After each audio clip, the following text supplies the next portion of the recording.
Welcome to Deepu channel.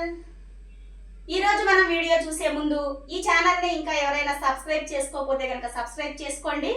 ఈ video చూసి తప్పకుండా లైక్ చేయండి.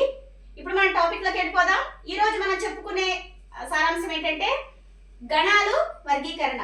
మనకు తెలుగు గ్రామర్ లో ఛందస్సులో గణాలు గుర్తించాలి అంటే కనుక ఈ గణాల వర్గీకరణ తెలిస్తే ఈజీగా చేయొచ్చు.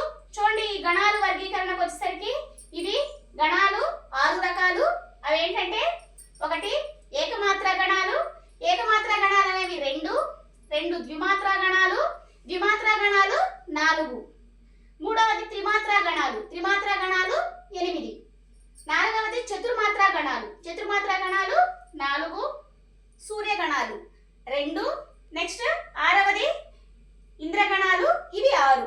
ఈ 6 గణాలు గనక మనం ఖచ్చితంగా గనక నేర్చుకున్నట్లయితే మనం ఏ వృత్త పద్యాలు కానీ జాతులు కానీ ఉపజాతులు కానీ ఏదైనా సరే సులభంగా గుర్తించడానికి వీలుంటుంది. మనం వీటిల్లో ఇప్పుడు ఈ వీడియోలో రెండింటిని గురించి తెలుసుకుందాం. అవి ఒకటి ఏకమాత్రా గణాలు, 2 ద్విమాత్రా గణాలు. మొదటిది ఏకమాత్రా గణాలు చూసుకున్నట్లయితే ఇవి 2 అని చెప్పుకున్నాం కదా. అవేంటంటే ఫస్ట్ది లఘుము అంటారు దాన్ని. అంటే ఒక సింగిల్ది ఒకటే ఉంటుంది కాబట్టి దాన్ని లఘుము అంటాము. రెండవది ఒక గురువు ఉంటే కనుక అది గురువు. ఈ రెండింటిని కలిపి ఏకమాత్ర గణాలు అంటారు. నెక్స్ట్ది రెండవది ద్విమాత్రా గణాలు. ఈ ద్విమాత్రా గణాలు అనేవి 4. వీటిని ఎలా రాసుకుంటామంటే దీనిలో మొదటిది లలము. లలములో మనం 2 లాలు రాస్తాం కాబట్టి 2 లఘువులు రాసుకోవాలి. నెక్స్ట్ రెండవది గగము. ఈ గగము అనేది 2 గురువులు రాసుకుంటాం. అలానే మూడవది హగణము. హగణము అంటే ఒక గురువు లఘువు వచ్చేసి హగణము అవుతుంది.